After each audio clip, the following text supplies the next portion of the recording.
What's up everybody, welcome back to the channel. We have a 2006 Lexus GS450h. Already took the cover off the engine. All you gotta do is just lift up and pull it off. It's got like the little rubber grommets on it, right there, and there. And what we're going to be doing spark plugs, oil change, filters, cabin and air filter on this. And we're going to be cleaning some of this up a little bit just because it is a little dusty. Then we'll be doing another video where we're going to be doing the front struts on this.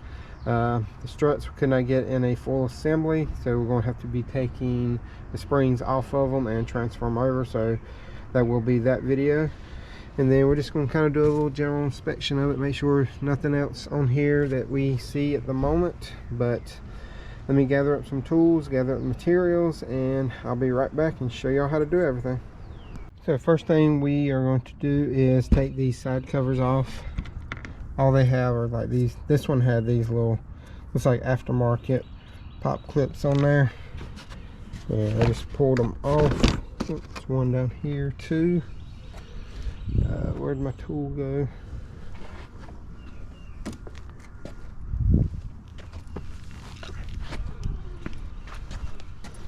Can't find my tool, so I'm just going to use a pair of hose clamp pliers, or hose pliers, not clamp pliers.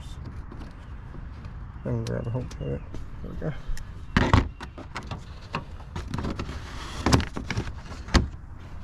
Alright.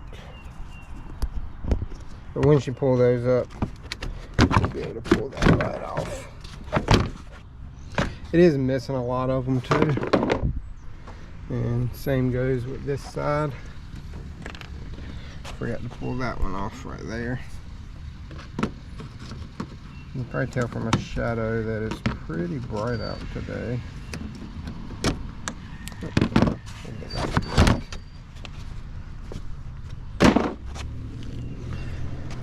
This is a hybrid. You can tell from the bright orange lines right here. Those hold a lot of electricity in them, so be careful around those. Make sure you don't nick them, try to unplug them or any of that stuff unless you got the appropriate gloves for it, because they do carry a lot of current through there. We're going to get this off. Alright, here's that. Move some of these hoses, which I just had my hose clamp pliers. See if we can get around this thing. See if I can remove it. Come on.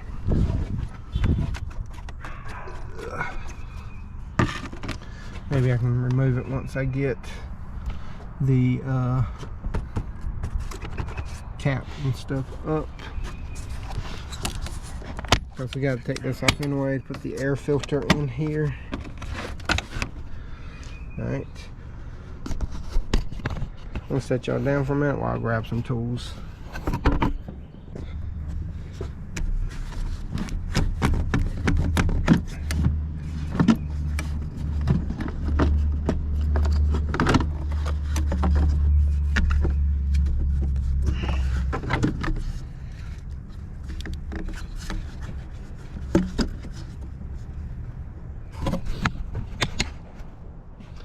Alright, got the air tube off, just a 10mm right there, and then the hose did just pull off. This side is the easier side to get to the spark plugs, and be careful with these clips because they do break real easy on these Toyotas and stuff. But first thing I'm going to do is actually try to blow some of this dirt and stuff off. I'm going to plug this up and then close up this, probably put like a glove over the throttle body and then blow it off with some air. As you see, I blocked off the throttle body and I blew it off a little bit. This stuff is on here pretty good, but the way I'm going to do this is we're going to get a pick to get underneath these right here. It's kind of hard to show y'all one-handed. Alright, so we blew off the top of the engine a little bit. You can see I got this covered up with a glove, and we're going to try to get underneath here with a pick just so we don't break these. There we go. And we do have several. I'm trying to see if I can move that line, but she's pretty stiff and I don't want to break it. But do have several hoses in the way. Try to get underneath this one right here.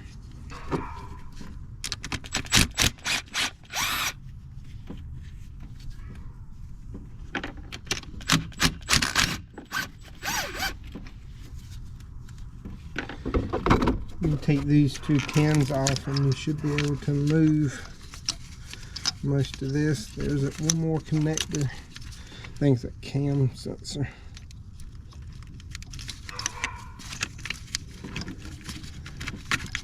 And we can move this whole piece around.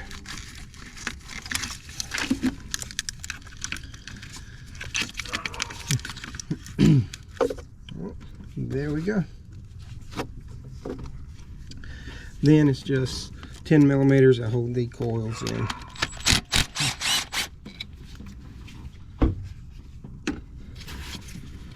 Should just pull straight up and they should come out just like that. We got all the coils out. Now we're going to use a 5/8 deep socket for the spark plugs.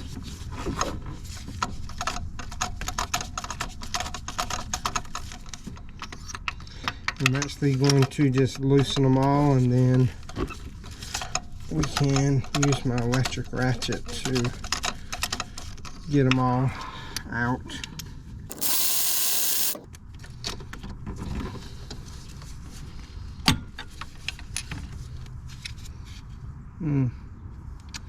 Well, this one is covered in oil, which isn't good.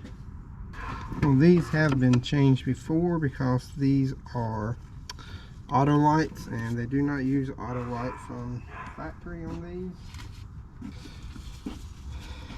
But what I am going to do, I am going to call the customer here in a few minutes and see if he wants to go ahead and do this valve cover gasket or not, or if he wants to wait. But let me contact him and see what he wants to do. So I talked to the customer and told him about the valve cover leak. He said he will wait right now due to some expenses because he does have some other stuff right now that he is needing to take care of other than this. But I told him that the possibility that it could misfire due to that, and he understood the consequences of it if he waits right now. But like I said, he is going to wait. But here is the new spark plug. I did put a little bit of anti-seize on here, and you can see these are like the triple fire plugs, whatever you want to call them, like E3s or whatever. I'll show you the brand and the part number here in just a second.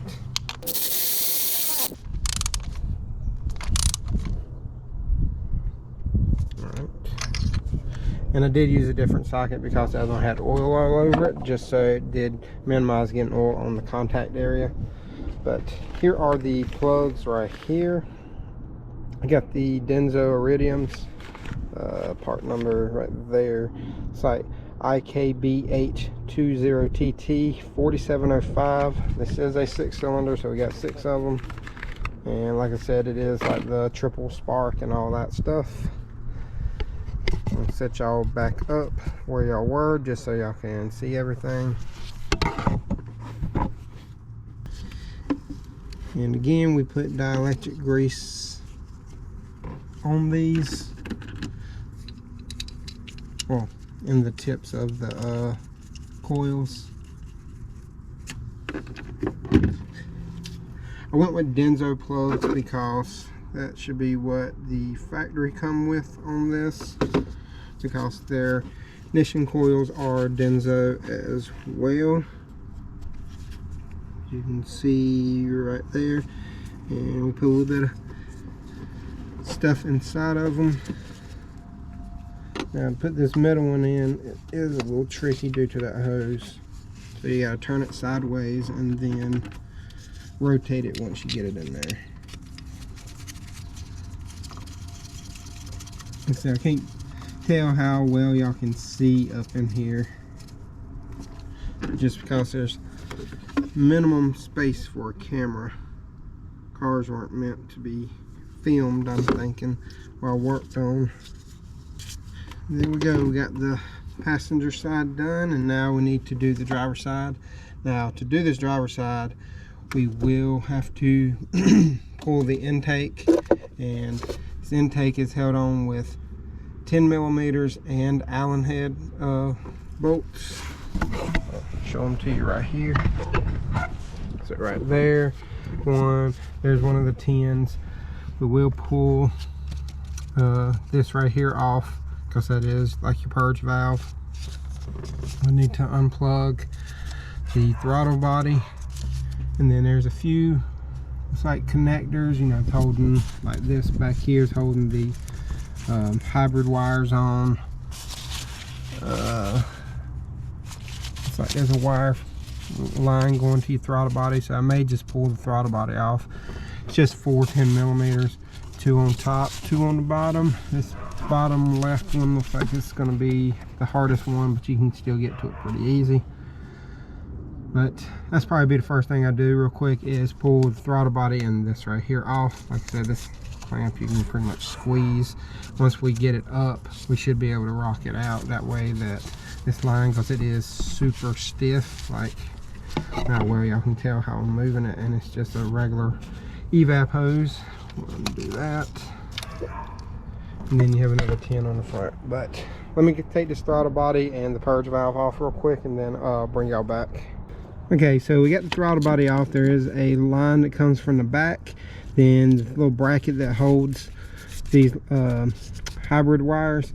We took that off. That was a 10. All 4 of the throttle bodies were 10s, and then we went ahead and took the 2 10 millimeters off. There were the nuts on the intake. Then we took the purge valve off. Now this little piece right here will just lift up if you pull on it, because it just snaps in, and there should be an O-ring down in there. But we got everything out of the way that I can see at the moment. But now we're going to take out these hex heads right here. They are a 5 millimeter. I am using my RBRT just so I don't strip them.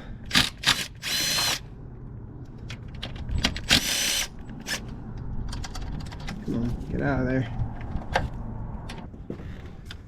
So we have this longer socket right here. It should fit down inside of it. There's that.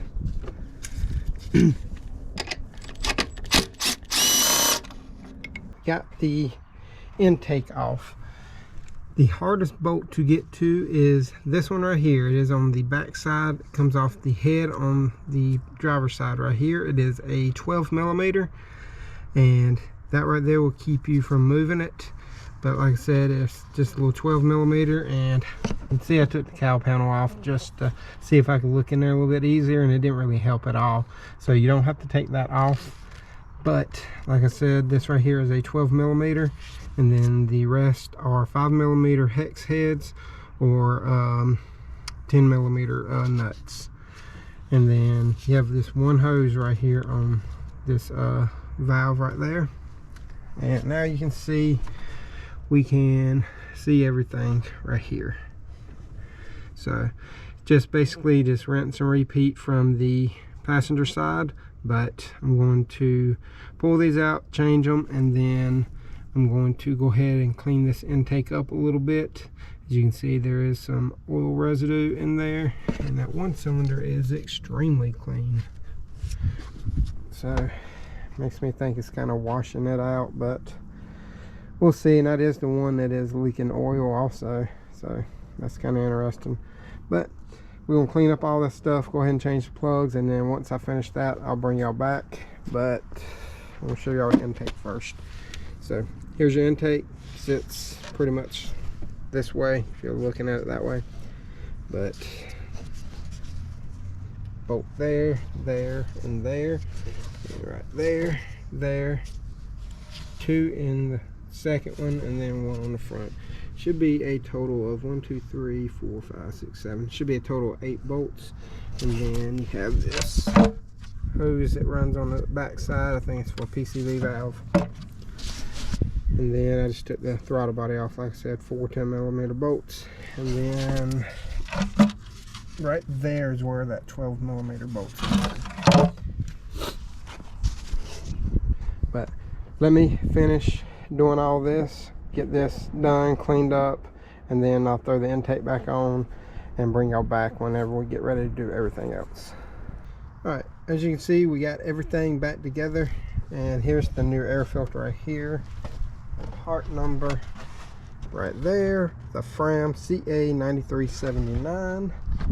Now all we got to do is just throw the air intake tube back on, then we can do the cabin air filter and the oil change.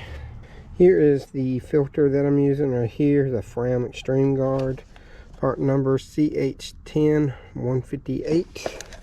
These are cartridge filters. Let me get this out. And it does come with new O-rings right here. Here is the old one. I can get it out one-handed. Alright, let me set y'all down so I can get this out. There we go.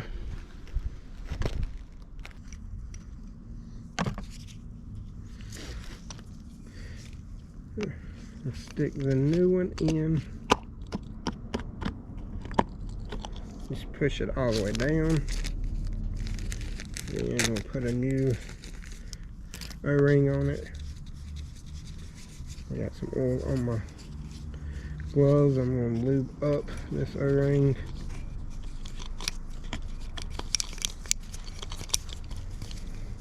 Make sure it gets in the groove. And there we go. There's this access door right here on the front, and the filter is up in there. And it looks like, I think there's 7 10mm that holds this cover on, and then it comes off, and then you drain it right back there in that elongated pan.